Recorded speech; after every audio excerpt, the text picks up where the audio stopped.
هلو، عايزه اختار مقدمه للفيديوهات. ادوني مقدمه. فيديو النهارده انا مكنتش مخططه انزل الفيديو ده الاسبوع ده، الا ان في ناس كتيره قوي طلبت مني الجزء التاني الجزء التاني الجزء التاني، فحسيت لازم اقول لكم الكلام المهم ده في الاول قبل ما اعمل الجزء التاني. اوكي، وهرد على بعض التعليقات اللي جات لي، زي مثلا انت ازاي تتكلمي عن مصر كده؟ انت اطلعي من بلدنا، يلا اطلعي من اراضينا، انت ايه اللي جابك هنا؟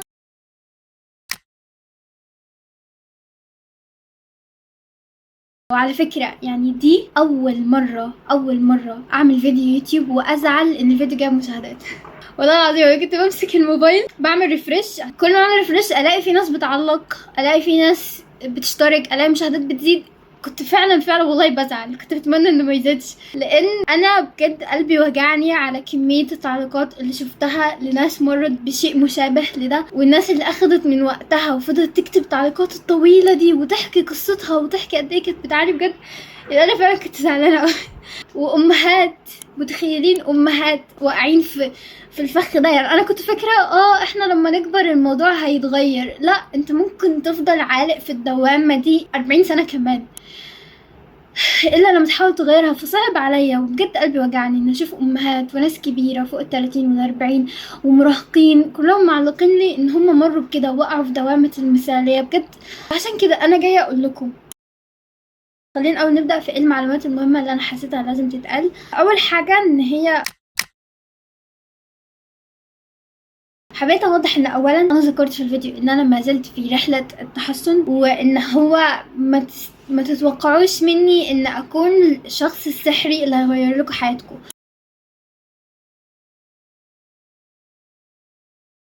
ما تتوقعوش التحسن يكون في يوم وليلة، ان التغيير ما تستنوش التغيير يكون في يوم وليلة ولا في اسبوع ولا في شهر. وما تتوقعوش لو انا عملت لكم فيديو دلوقتي جزء تاني ازاي اتحسنت، واحد عملت كذا، اتنين عملت كذا، تلاتة عملت كذا، اربعة عملت كذا، وقلت لكم 10 نصايح ولا حاجة. ما تتوقعوش ان انتوا اول ما تشوفوا الجزء التاني وال10 نصائح دول ان انتوا المفروض خلاص كده تتغيروا وتطلعوا من دوامة جلد الذات ودوامة سمية تطوير الذات والدوامة دي كلها بس لمجرد ان انتوا سمعتوا فيديو 10 دقايق. خليكم معايا، انا مش بحاول احبطكم والله بس بحاول اوضح صورة معينة علشان اول ما تتقبلوا الصورة المعينة دي بجد تقل الرحلة هيخف عليكم قوي، لان انتوا كده وقعتوا في نفس الفخ اللي كنا دايما نقع فيه، فخ تطوير الذات. ان متوقع منك ان انت تشوف فيديو مدته الله اعلم مدته قد ايه في كام نصيحة وخلاص كده انت لازم تغير نمط تفكيرك، لان انتوا كده بتكرروا نفس الدايرة. وده اللي انا عملته وده اللي انا وقعت فيه. فانا عملت الفيديو ده علشان اوضح. على فكرة دي تاني مرة اصورها عشان اسف طلع فيه مشكلة.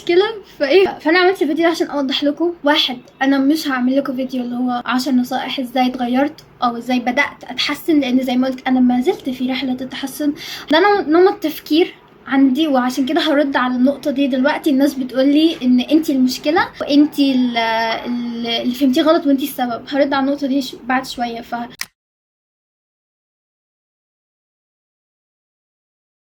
لازم تستوعبوا وتفهموا فعلا. دي من اول النقاط اللي خلتني اتحسن، ان استوعبت ان ده نمط تفكير بقاله سنين، ونمط التفكير اللي بقاله سنين ده من مثالية ولازم حياتي تكون مش عارفة ايه وايه، ده هياخد وقت برضو، وممكن ياخد سنين او سنة او اقل الله اعلم عقبال ما الواحد يتحسن. تمام، ولازم تكونوا صبورين مع انفسكم، ولازم تستوعبوا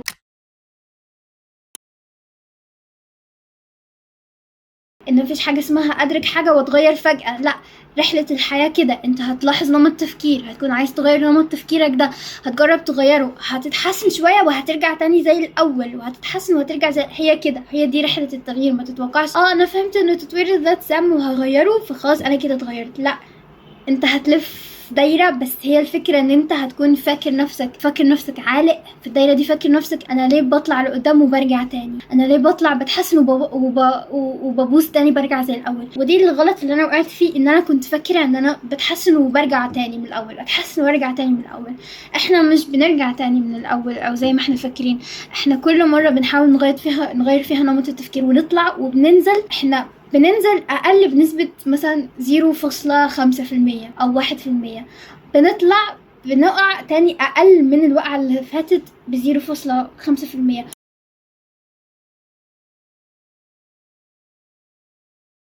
كل مرة بيحصل تغيير ولو حتى 0.5 واحنا مش واخدين بالنا. ومع الوقت ان انت عمال تحاول تزرع نمط التفكير الجديد ده فيك وتغير نمط التفكير، ومع كل الوقعات دي هتيجي عليك فترة بعد الله اعلم كام شهر، سنة او اكتر، هتلاقي نفسك فعلا انت اتغيرت كإنسان، وانت مش هتفتكر انت امتى اتغيرت، لان زي ما قلت هي رحلة بطيئة ولكنها رحلة شغالة وفعالة. علشان كده انت ما تفكرش نفسك عالق، وما تتوقعش من نفسك المثالية، ما تقعش في نفس اللي وقعنا فيه مرة تاني. اصبر على نفسك، ارحم نفسك، اعرف ان دي رحلة وهي الحياة كده. وفي اصلا فيما معناه تقريبا ان انت هي الحياة كده، ان انت بتجاهد نفسك مرة وتخسرها مرة، وتجاهد مرة وتخسر مرة، وهي دي الحياة، وهدفنا نموت واحنا فايزين.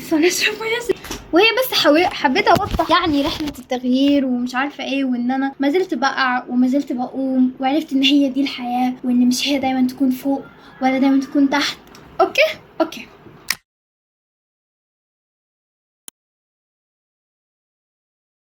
فانا اصلا مجهزة اوريدي، كنت مجهزه قائمه لايه الحاجات اللي انا عملتها، او على الاقل اللي انا فاكره ان انا بدات اغيرها، لان في حاجات كتير انا مش فاكراها صراحه لانها بقت نمط معيشه. ولكني قلت فعلا ليه اعمل لكم فيديو 10 نصائح ازاي اتغير. طب انا كده فرقت ايه؟ ما هو ده نفس اللي انا سمعته ونفس الفيديوهات اللي سمعتها ازاي اتغير، وحطيت على نفسي توقعات ان اتغير بعد ما اسمع الفيديو ده، وان حياتي تتغير بعد ما اسمع الفيديو ده، وما حصلش. فلومت نفسي، فقلت انا هشارككم نمط حياتي، وانا مش المنقذ اللي هينقذكم، وانا ما اتحسنتش 100%، انا ما زلت في رحله التحسن، وهي دي الحياه. انت دايما هتفضل في رحله التحسن، وجايه بس معاكو سنة بسنة مع بعض اوريكم ازاي بحاول ازرع انماط تفكير جديدة واغير انماط تفكير قديمة وحشة، وسنة بسنة اعيش يومي بالتفكير المختلف ده، ونكون مع بعض في الرحلة دي مهما طولت، مهما اخدت شهور سنين، نكون مع بعض في الرحلة دي، ونكون عارفين ان ده طبيعي، ده مش معناه ان انت فاشل ولا اي حاجة. عشان كده الفيديوهات الجاية ان شاء الله، كان في فيديو هينزل غير ده بس انا حبيت اوضح النقاط دي،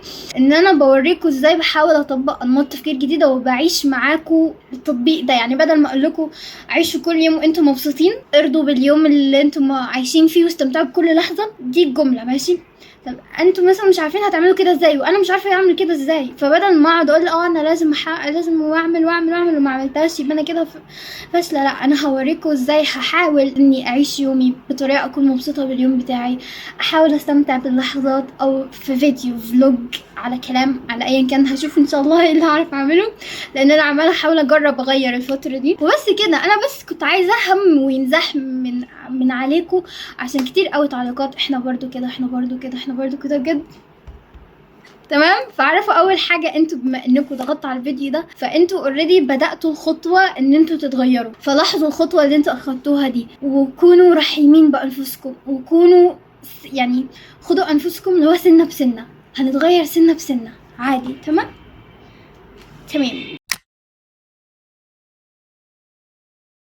طيب بالنسبة للتعليقات، في كام حاجة في التعليقات عايزة ارد عليها. اولا انا ممتنة لكل الناس اللي كتبت تعليقات طويلة ايا كان تعليق، وفي ناس بتنصحني، وفي ناس بتشارك تجاربها، وبجد ممتنة ليكم. وفي تعليقات تانية حابة ارد عليها عشان حصل لبس في الفيديو. اول نقطة، اطلعي من بلدنا، انت ايه اللي جابك هنا؟ انت ازاي تتكلمي عن مصر كده؟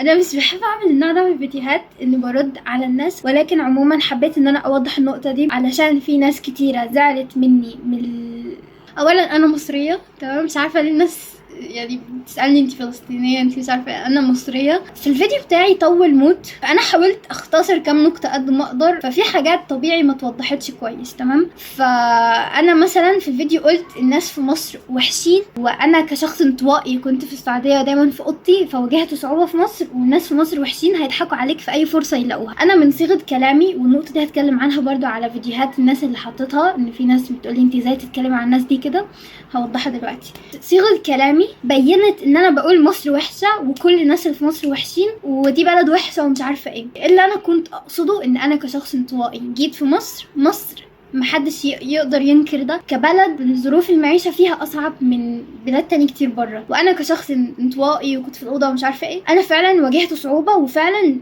ضحك عليا كتير، وفعلا يعني بمر بصعوبات وبحاجات بجد وحشه يعني بشكل شبه يومي وهكذا. هل ده معناه ان انا بكره مصر؟ هل ده معناه ان مصر بلد وحشه؟ لا، انا صيغه الكلام خانتني. انا بتكلم عن فعلا يعني ان 50% من الحاجات اللي هتمر بيها هتكون صعبة ومعقدة وتقيلة عليك في مصر، بس 50% ناس تحفة وناس جميلة وناس بجد مش عارفة. انا اخر حاجة انا حضرت الماتش وكنت مبسوطة قوي ازاي كلنا كمصريين كده فرحانين مع بعض وعمالين نزعق مع بعض لما يسجل الجون ومش عارفة ايه. بجد كنت مبسوطة قوي، وناس ماشية في الشوارع وماسكة علام، وانا كل اصحابي مصريين وبجد بحبهم قوي، وفي ناس كتيرة قوي يعني بتعامل معاها بستغرب يعني هما زي كده، بس هي دي الفكرة. ولكن ده لا يمنع ان مازال في فئة كبيرة من الناس في مصر وحشين. هل ده معناه كل المصريين وحشين؟ لا. هل ده معناه مصر وحشة؟ لا، مصر بلدي، ولكن انا اقصد في صعوبات موجودة في مصر بزيادة شوية عن بلاد برا. فبقول ان كالجزء الجانب الوحش ده اللي انا اتكلمت عنه، لكن انا ما كنتش اقصد خالص اعمم ولا اقول مصر وحشة والناس وحشة. لا، مصر فيها وفيها زي كل بلد، كل بلد فيها وفيها، صح؟ كل بلد كده. انا بتكلم عن الوحش فيها. انا في الاول كان صعب قوي عليا ان اتعامل معه وما زال يعني، بس ايه بنحاول. فانا بعتذر، انا فعلا صيغه كلامي اللي بينت ان انا بنتقد مصر كلها ومصر وحشه والمصريين وحشين، صيغه كلامي اللي بينت كده انا بعتذر عليها، وده فعلا غلطي. وعن موضوع مصر، مش كل الناس هتمر بنفس التجربه، الله اعلم اللي مريت بيه بسبب الطبقه اللي انا فيها ولا ايه. وانتوا لازم تتقبلوا ده، ان مش كل الناس هتعيش نفس المعيشه ولا نفس التجربه وفي نفس البلد، حتى لو في نفس الشارع مش كل الناس هتعيش نفس الشيء. ان انا كده لازم غالبا اوضح النقطه دي بشكل اوضح. ولكن انتوا لازم تعرفوا ان احنا اولا مش مثاليين كبشر، ومش كل حاجه هقولها هتبان بالطريقه اللي انا كنت ناويه اقولها عليها، مش كل صيغه كلام هتبان باللي انا ناويه عليه. وده اللي ياخدنا للنقطه اللي بعديها، اللي هي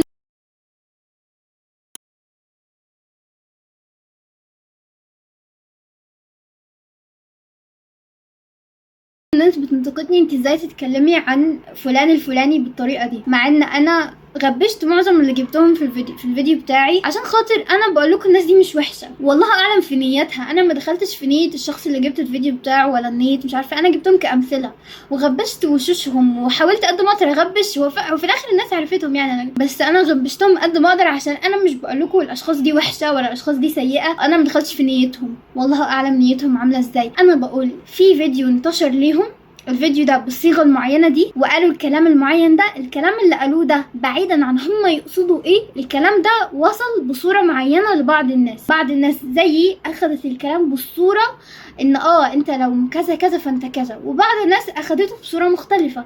وانتوا لازم تفهموا ده، ان احنا كبشر احنا تجاربنا في الحياه مختلفه، الحاجات اللي شفناها في حياتنا مختلفه، فاحنا مش هنشوف نفس الشيء بنفس النظره بنفس الصوره، مش هنفهم الحاجه اللي نشوفها بنفس الاستيعاب ونفس الفهم. كلنا فهمنا للامور هيتاثر بتجارب حياتنا. فانا بتكلم عن فئه الناس اللي فهمت فيديوهات الاشخاص دول بالصيغه المعينه دي، اللي فهموها بالطريقه دي زيي. بتكلم ان انتوا يا جماعه خلي بالكم، احنا فهمنا الصيغه دي بشكل يتعبنا، والصيغه دي مش شرط ان هي صح. ودليل ان انا مش لوحدي، ان فعلا في كتير قوي قوي قوي علقوا انه نفس الموضوع حصل لهم. فانا بتكلم على الفئه دي من الناس، يا جماعه يا اللي فهمنا الفيديوهات دي بالطريقه المعينه دي واخدنا الفيديوهات بحذافيرها، خلوا بالكم احنا بنقع في فخ كذا مش عارفه ايه. انا ما جبتش سيره يعني ما قلتش الناس دي وحشه ولا شتمت فيهم ولا مش عارفه، لا، انا بقول الكلام اللي قالوه بيتفهم بالصيغه المعينه دي.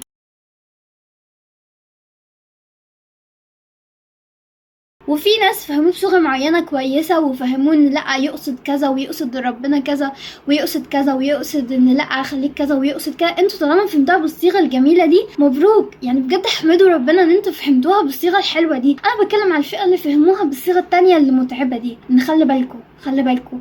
لكن انت اللي فهمتها بالطريقه دي تمام، ده مش هيغير ان ما زال فيديوهاتهم بتتفهم بكذا طريقه. تمام. لكن انا ما غلطتش في حد ولا قلت ان هم وحشين ولا مش عارفه ايه، بالعكس وقلت في الفيديو في الاخر، بس هو الفيديو طويل فممكن معظم ما سمعوش للاخر، فقلت في الفيديو اللي في الاخر ان انا ما زلت هستهلك محتوى تطوير الذات، وما زلت هحاول ادخله في حياتي مره تانية، وما زلت هسمع فيديوهات الناس دي، ولكني هحاول افهمها بصيغه انسانيه، بصيغه رحيمه قد ما اقدر، بصيغه كويسه قد ما اقدر.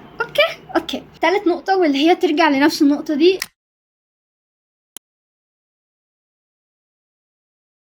اللي هو الناس بتقولي انت المشكله، انت اللي فهمتيها غلط. طب ما انا عارفه ان انا اللي فهمتها بزياده، ان انا اخدت الامور بحذافيرها، ولكن انا سني كان صغير، يعني كنت 15 14 سنه، فده الموضوع مستمر معايا. مش كل الناس يعني مش كلنا ملائكة او مش كلنا بيرفكت. انا كشخص شاف الحاجات دي في سن صغير، حتى لو مش سن صغير، حتى لو سن كبير، في ناس ما زالت هتفهمها بالطريقة دي وعادي، ده طبيعي. فانا بقول ان انا كانت فيا مشاكل مثالية وجلد ذات وربط قيمتي بالامور ومش عارفة ايه، واستهلكت محتوى تطوير الذات، زائد وذكرت في الفيديو ان مش تطوير الذات بس سبب، ولكن ظروف حياتية تانية. فاستهلكت ده وجت ظروف حياتية، فانا وقعت في اللي انا وقعت فيه ده. فانا وضحت انا عارفة ان انا اخدتها بحذافيرها، ممكن ما وضحتش دي كفاية في الفيديو، بس انا عارفة ان انا اللي اخدتها بحذافيرها وانا اللي اخدتها بزيادة، وخير الامور اوسطها، وعارفة. لكن انا كان سني صغير، محدش فهمني ان لا خدي الامور بوسط، مش عارفة ايه، محدش عرفني ان ممكن الموضوع ده يقلب معايا. فانا في الفيديو بتاعي بحاول اعرف الفئة اللي لسه مش عارفة ان يا جماعة خلي بالكم، وقلت في الفيديو كذا مرة خلي بالكم ممكن الموضوع يقلب، خلي بالكم. هو ده هدف الفيديو اصلا، ان اي حد داخل في الطريق ده يخلي باله ان الموضوع ممكن يقلب. هي دي الفكرة، ان انا بقول لكم ان انا المشكلة ان انا اخدت الموضوع بحذافيره، بس في ناس كتير بتاخد الموضوع بحذافيره، وهم دول اللي انا بتكلم عنهم وبس. انا هدفي من الفيديو بس حاجة واحدة، انا عاملاه علشان اولا ان انا فهمت شيء بطريقة صعبة، فعشان احاول احمي قد ما اقدر ناس من الموضوع ده. وانا مش مثالية، وانا بغلط زي اي حد، ولو في اي انتقاد مفيد اكتبولي في تعليقات، انا بحب الانتقادات. بس كده وبس. فانا مش هكذب عليكم واقول لكم اسمعوا الفيديو ال10 نصائح اللي هقول لكم عليه وحياتكم هتتحسن، ولا هقول لكم كده. انا بقول لكم الموضوع هياخد وقت سنه بسنه، وانا مستعده اخوض الرحله دي معاكم واصورها، وانا مش مثاليه ولا هنقذكم ولا الشخص السحري اللي هيغير حياتكم. هي رحله، وانا بحاول بس اشارك رحلتي بحيث لو اي حد يستفاد معايا في الاستفادات يستفاد. لو في حاجات غلط وحشه انا عملتها في فيديوهاتي خليكم واعيين. يعني في ناس كانت عنيفه قوي في التعليقات من ناحيه ان انا اتكلمت عن بتوع تطوير الذات دول، ففي ناس كانت بتهجم عليا كأن انا دخلت في استغفر الله الاله بتاعهم، كأن انا يعني انتقدت الاله بتاعهم. فانا عايزاكم تكونوا صحيين معايا، انا كإنسان انا هعمل حاجات صح وحاجات غلط وهتبان في فيديوهاتي. خدوا مني الحلو سيبوا مني الوحش، خليكم صحصحين زي تطوير الذات. تطوير الذات كان المفروض نعمل كده، ناخد الحلو ونسيب الوحش، وقلت النقطه دي في الفيديو. بالنسبه للناس التانية، اي فيديو على اليوتيوب اي شخص بيتكلم مفيش حد هنا استغفر الله اله، حتى الانبياء والرسل كانوا بيغلطوا، عشان كده في قصص الانبياء ونتعلم من قصصهم. اي حد تسمعوه شغلوا مخكم، شغلوا ده، شوفوا اللي بيقولوا، خدوا منه الحلو سيبوا منه الوحش. ما تاخدوش كلام من اي حد عمياني وان اي حاجه الانسان ده بيقولها ده صح، ده خلاص الف، يعني ده حاضر ونعم. لان ده اللي انا كنت بعمله في تطوير الذات، والموضوع ادى بيا الاماكن وحشه قوي. تمام، ده اللي بقوله لكم، صحصحوا، خدوا الحلو من الناس وسيبوا الوحش، حاولوا تفلتروا قد ما تقدروا. مفيش حد اله. مين مكان اللي انتوا عمالين تاخدوا كلامهم بحذافيره دول كلهم بيغلطوا، فخلي بالكم تمام. فهي بس كده، اهم حاجه ما تجلدوش انفسكم، لازم التغيير يكون في يوم وليله، واعرفوا ان احنا بشر، لان ده الفخ اللي احنا وقعنا فيه مليون مره قبل كده بتاع تطوير الذات. واشكروا انفسكم ان انتوا اوريدي اخدتوا الخطوه الاولى للتغيير اهو، انا سمعت الفيديو. وبعدين اشكروا ربنا الاول ان هو هداكم للموضوع ده انكم تاخدوا بالكم منه وبس. واعرف ان طريق التغيير ده طريق طويل وهياخد وقت، ولكن على الاقل احسن من العذاب اللي كنا فيه. وبس كده، مش ده الفيديو اللي كنت ناوية انزله الاسبوع ده، وان شاء الله ترقبوا الفيديو الاسبوع الجاي. وبجد مره تاني شكرا. وفي ناس داخلالي في الرسائل في الانستجرام، يعني انا فعلا كنت هعيط من كلامكم، شكرا ليكم. يعني في ناس كتير بتشكرني وانا ما عملتش حاجه وناس كتير بتشكرني، ناس كتير بتقولي شكرا خليتينا نتنفس وبتاع، وناس كتير بتديني نصائح، وانا فعلا ممتنه ليكم، يعني فعلا شكرا. وبس كده، مش عارفه اقول ايه. كده اشوفكم في الفيديو الجاي ومتاني.